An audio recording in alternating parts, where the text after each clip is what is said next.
Sir ఏపీలో మరి తొందరలో ఎలక్షన్స్ రాబోతున్నాయి గదా! ఈ నేపథ్యంలో కాంగ్రెస్ పార్టీని అక్కడ బలోపేతం చేయడానికి రేవంత్ రెడ్డి గారు అక్కడ ఒక ప్రచారం చేయబోతున్నారన్న వార్త వినిపిస్తుంది సార్. మరి దీని వలన ఇటు వైసీపీకి జగన్మోహన్ రెడ్డి గారికి నష్టమా? లేకుంటే చంద్రబాబు గారికి నష్టమా? అసలు దీనిపైన మీ ఒపీనియన్ ఏంటి? నిన్న ఆంధ్రప్రదేశ్ ఇన్ఛార్జ్ మాణిక్యం ఠాకూర్ ఆయన అనౌన్స్ చేశాడు. అదేంటంటే త్వరలోనే ప్రియాంకతో పెద్ద బహిరంగ సభ, అక్కడ భారీ బహిరంగ సభ ఆంధ్రప్రదేశ్లో జరుగుతుంది. ఓకే. అట్లాగే ఆంధ్రప్రదేశ్లో ప్రచారం కోసం రేవంత్ రెడ్డి రంగంలోకి దిగుతున్నాడు. ఆయన ప్రత్యేక శ్రద్ధ తీసుకుంటున్నాడు. ఆయనతో పాటు సిద్ధరామయ్య కూడా కొన్ని సభల్లో పార్టిసిపేట్ చేస్తాడు. సో ఒక సపరేట్ ప్లాన్ చేసుకొని మేము రంగంలోకి దిగుతున్నాము అని ఆయన అనౌన్స్ చేశాడు. సో ఈ క్రమంలో వాళ్ళ మెయిన్ అజెండా ఏంటి, కాంగ్రెస్ పార్టీ ప్రియాంక కానీ రేవంత్ రెడ్డి కానీ వీళ్ళు వెళ్ళినప్పుడు ప్రధానమైన ఫోకస్ ఏం చేయబోతున్నారంటే, ప్రధానంగా విభజన హామీలకు సంబంధించి విభజన చట్టాన్ని పకడ్బందీగా కాంగ్రెస్ చేసినప్పటికీ దాన్ని బీజేపీ కానీ అమలు చేయలేదు. దాన్ని అమలు చేయమని ఆంధ్రప్రదేశ్లో ఉండే ఏ పొలిటికల్ పార్టీలు కూడా ట్రై చేయలేదు అనేది మెయిన్గా. సో ఆ కాంటెక్స్ట్లో ప్రత్యేక హోదా మేము ఇస్తాము అధికారంలోకి రాగానే. ఈ ప్రత్యేక హోదా మీద కంప్లీట్గా అందరూ కాంప్రమైజ్ అయ్యారు. చంద్రబాబు నాయుడు ప్రత్యేక హోదా విషయంలోనే ప్రత్యేక హోదా ఇవ్వలేదు కాబట్టి నేను బయటకు వస్తున్నాను ఎన్డీఏల నుంచి అని బయటకు వచ్చిన వ్యక్తి ఆ తర్వాత ఒక్కసారి కూడా మోడీని డిమాండ్ చేసిన పాపాన్ని పోలేదు, అడగలేదు.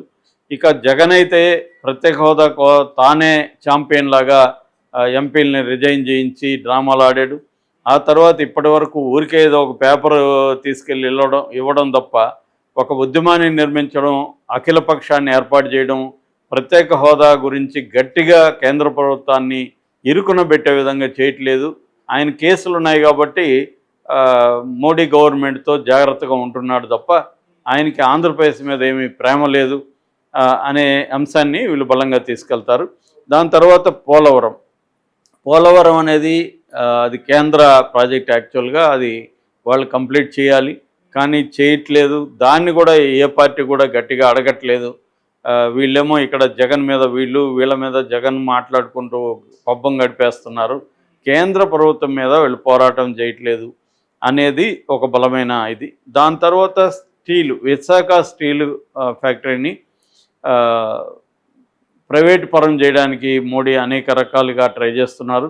ఆల్రెడీ అక్కడ ఉన్న ఉద్యోగుల్లో 1500 మందిని ఇప్పుడు తీసేస్తా కూడా ఉన్నారు. మెల్లమెల్లగా దాన్ని ఇబ్బందులకు గురి చేసి నష్టాలకి లోన్ చేసి అమ్మేయడం అనే ఒక రెగ్యులర్ ప్రాసెస్ ఏదైతే ఉందో, అంటే ఈ పబ్లిక్ సెక్టర్ యూనిట్స్ పిఎస్యూస్ అంటారు, పిఎస్యూస్ అన్నింటినీ కూడా మోడీ గవర్నమెంట్ ఏం చేస్తుందంటే ముందు నష్టాల్లోకి తీసుకువెళ్తారు. దాన్ని నష్టాల్లోకి తీసుకెళ్ళి చూడండి నష్టాల్లో ఉంది అని చెప్పి దాన్ని ప్రైవేట్ వాళ్ళకి అప్పగిస్తుంది.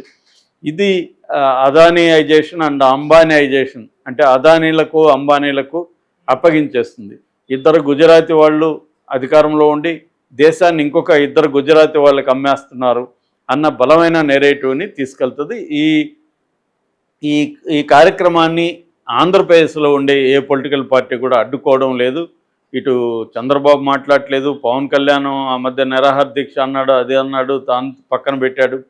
ఇటు ఇంకా జగన్ అయితే కంప్లీట్గా కాంప్రమైజ్ అయిపోయి రాష్ట్రాన్ని తాకట్టు పెట్టేశాడు బీజేపీకి అనే అంశాలని బలంగా తీసుకెళ్లాలనేది వీళ్ళు కాంగ్రెస్ పార్టీ అనుకుంటుంది. అందుకని అక్కడ ఒక కొత్త ఉత్సాహం రావాలంటే షర్మిల ఒకటే సరిపోదు. ఆమె అయితే చాలా బాగా చేస్తుంది. ఇప్పుడు గ్రౌండ్ లెవెల్లో ప్రజల్లో మమేకమై ఏ కాంగ్రెస్ నాయకుడు కూడా ఇప్పటివరకు అలా వెళ్ళలేదు. ఆమె జనంలోకి వెళ్తుంది. అనేక ఇబ్బందికరమైన ప్రశ్నలు ఎదురైనప్పటికి కూడా ఆమె గట్టిగా నిలబడుతుంది. తర్వాత వైసీపీ నుంచి తీవ్ర వ్యతిరేకత వస్తూ తీవ్రంగా ఆమె మీద విరుచుకుపడినా కూడా ఆమె నిలబడి కొట్లాడుతుంది. కాబట్టి ఆమెకు మద్దతుగా ఇప్పుడు ఒక ఊపు తీసుకురావాలంటే సాక్షాత్తు ప్రియాంక గాంధీ రంగంలోకి దిగుతుంది అని మాణిక్యం ఠాకూర్ చెప్తున్నాడు. సో వైజాగ్లో ఒకటి, అట్లాగే అమరావతిని నాశనం చేశారు అందరూ కలిసి.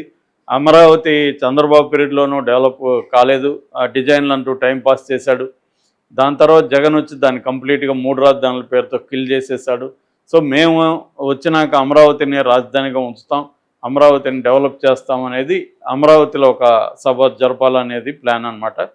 సో దీనికి రేవంత్ రెడ్డి ఇప్పుడు వెళితే ఎలా ఉండబోతుంది అనేది పెద్ద చర్చ నడుస్తుంది. ఎందుకంటే రేవంత్ రెడ్డి ఇక్కడేమో కేసీఆర్కి యాంటీగా వాటర్ విషయంలో ఫైట్ చేస్తున్నాడు. ఈ కాంటెక్స్లో కేసీఆర్ జగన్ కుమ్మక్కయ్యారని, కృష్ణా జలాల్ని దక్షిణ తెలంగాణలో ఉన్న రైతులకి అందకుండా అతను రాయలసీమ, కృష్ణా, గుంటూరు ఆ ఏరియాలో ఉన్న రైతుల కోసం, ముఖ్యంగా రాయలసీమలో ఉండే ప్రాజెక్టుల కోసం జగన్ అక్రమంగా వాటర్ని తరలించుకుపోయాడని, దానికి కేసీఆర్ దోహదం చేశాడని ఒక నెరేటివ్ని రేవంత్ రెడ్డి ఇక్కడ బలంగా జనాల్లోకి తీసుకెళ్తున్నాడు. సో ఈ నెరేటివ్ ఇప్పుడు అక్కడికి వెళ్తే ఇబ్బంది పడుతుంది. రేపొద్దున అక్కడ ఉన్న ప్రజలు తిరుగుబాటు చేయొచ్చు.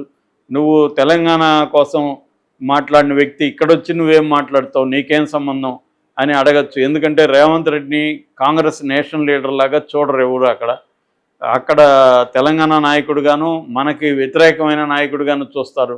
సో ఆ కాంటెక్స్లో అక్కడ రేపు రాయలసీమ రైతులు, కృష్ణా గోదావరి, కృష్ణా గుంటూరు ఈ ఏరియాలో ఉండే రైతులు వచ్చి ఆందోళన చేసే అవకాశం ఉంది. అప్పుడు రేవంత్ రెడ్డి ఏం మాట్లాడతాడు? రెండోది, చంద్రబాబు గురించి రేవంత్ రెడ్డి ఏం మాట్లాడబోతున్నాడు?